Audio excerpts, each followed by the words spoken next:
देखो बच्चों, आज आपको कक्षा 5 का चैप्टर 6 में मैं तेरा गुणनखंड गुणज तू मेरा में आपसे एक क्वेश्चन पूछेंगे। किताब में प्रश्न दिया गया है कि सुनीता के पास इमली के कुछ बीज हैं। जब वो 5-5 की डेलियां बनाती है तब भी उसके पास एक इमली का बीज बचता है। जब वो 4-4 की डेलियां बनाती है तब भी उसके पास इमली का एक बीज बचता है। जब वो 6-6 की डेलियां बनाती है तब भी एक इमली का बीज बचता है। इसमें आपको ये देखना है कि गुणज और गुणनखंड क्या है। पहले आप समझिए, यानी गुणज किसी संख्या का पहाड़ा या गुणा होता है। जब किसी संख्या को हम प्राकृतिक संख्याओं में गुणा करते चले जाएंगे तो वो हमारा क्या कहलाता है? गुणज कहलाता है। जैसे हम आपको बताएंगे, यहाँ आपको हमने दिखाया ये 4 का गुणज है। इस TLM के माध्यम से आपको 4 का गुणज यानी 4 का पहाड़ा दिखाई दे रहा है। पहाड़ा केवल 10 तक नहीं होता है, पहाड़ा अनंत तक होता है। इस गुणनखंड, इस TLM के माध्यम से आप 4 का गुणज देख रहे हो तो 4 का गुणज है। इसमें 4, 8, 12, 16, 20, 24, 28, 32, 36, 40, 40 के बाद भी ऊपर निकल जाएंगे 44, 48, 52, 56, 60 यानी अनंत तक चले जाएंगे। ये हमारे 4 के गुणज हैं, यानी किसी संख्या का गुणा या गुणज। क्या अगर हम माने चलिए 5 का अगर हम गुणज निकालेंगे तो 5 के भी गुणज हमको दिखाई देंगे। यानी यहाँ 5 का गुणज हमको दिया गया। 5 के गुणज में क्या है? 5 है, 10 है, 15 है, 20 है, 25 है, 30 है, 35 है, 40 है, 45 है, 50 है, 55 है, 60 है, 65 है, 70 है, यानी अनंत तक हम चले जाएंगे। 5 का पहाड़ा 5 का गुणज कहलाता। अगर हम मान के चलिए 6 का गुणज निकालेंगे तो ये 6 का गुणज हो गया इस TLM के माध्यम से। यानी 6 का जब हम गुणज निकालते हैं तो 6 एकम 6, 6 दूनी 12, 6 ती 18, 6 चौक 24, 6 पंजे 30, 6 नक 36, 6 सत्ते 42, 6 अट्ठा 48, 6 नवे 54, 6 धा 60, फिर और आगे निकालते जाएंगे 66। मतलब इसका अनंत होता है कोई गुणज। एक पहाड़ा 10 तक नहीं होता है, आगे बढ़ता चला जाए। यानी गुणज को ही हम अपवर्त्य भी कहते हैं। गुणज को हम अपवर्त्य भी कहते हैं। तो इसी तरीके से ये प्रश्न दिया गया है। यहाँ मेरे पास कुछ काली गिट्टियां हैं, मैंने कुछ गिट्टियां रख दी है। जब मैंने 5-5 की डेलियां बनाई तब भी ये गिट्टी बचती है। जब मैंने 4-4 की डेलियां बनाई तब भी ये गिट्टी बचती है। जब मैंने 6-6 की डेलियां बनाई तब भी ये गिट्टी बचती है। यानी हमारे पास मिनिमम कितनी, कम से कम कितनी गिट्टियां होंगी। ये हमारा साझा गुणज दर्शाता है। यानी 4, 5 और 6 का साझा गुणज क्या है? उन साझा गुणज से हम देखेंगे कि हमारे पास कितनी गिट्टियां होंगी। अगर हम इस TLM के माध्यम से बच्चों चलेंगे तो पहले तो आपको ये देखना है कि ये हमारा 4 का गुणज है। ये 4 का गुणज आपको दिख रहा है ना? 4 का, 4 और 5 का हम साझा गुणज देखेंगे तो 4 और 5 का साझा गुणज क्या है बच्चों? 4 और 5 का साझा गुणज है 20, 40, 60, 80, 100 तक हमने निकाला है।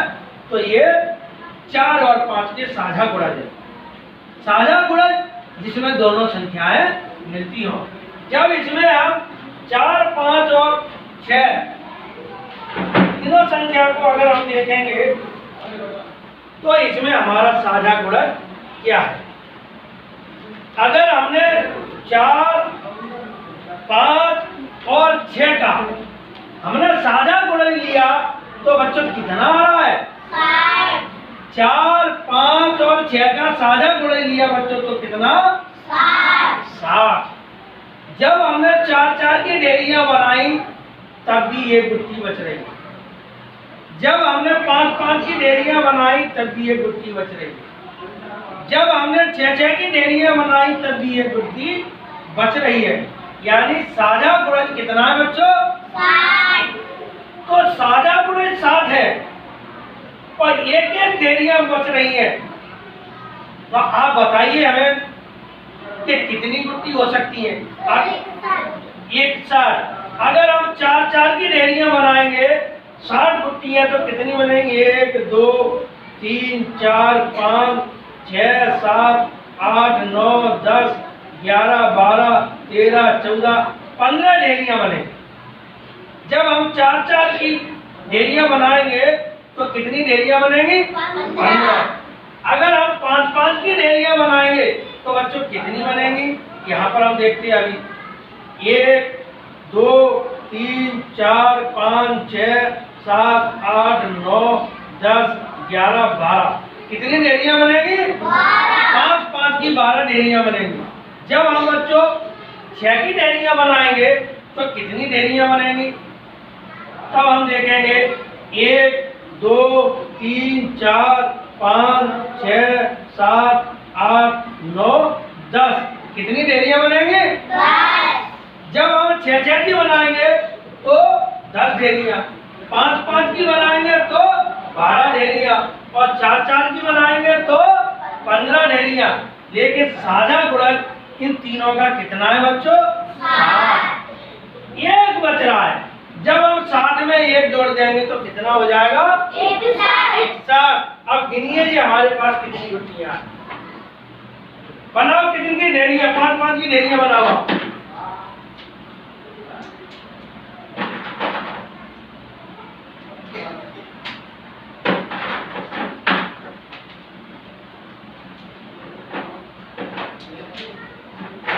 तीन 4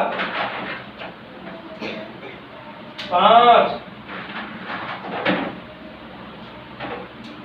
6 7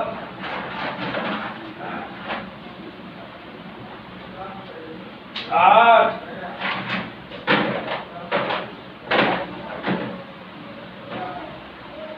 9 10 11 कितनी बची? कितनी ढेरियां हो गई? 12 ढेरियां, एक गुत्थी बची। मिला दो सब। शाबाश। चलिए करीना अब आप बनाइए 6-6 की ढेरियां कितनी बनेंगी? 6-6 की 1 2 3 4 5 6 7 8 9 कितनी ढेरियां बनी? कितनी बची? 1। Very good. टोटल कितनी थी? Very good. मिला दो। चलिए आज अब आप 4-4 की ढेरियां बनाइए। 1 2 3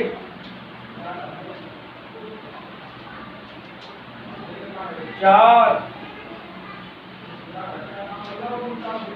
5 6 7 8 9 10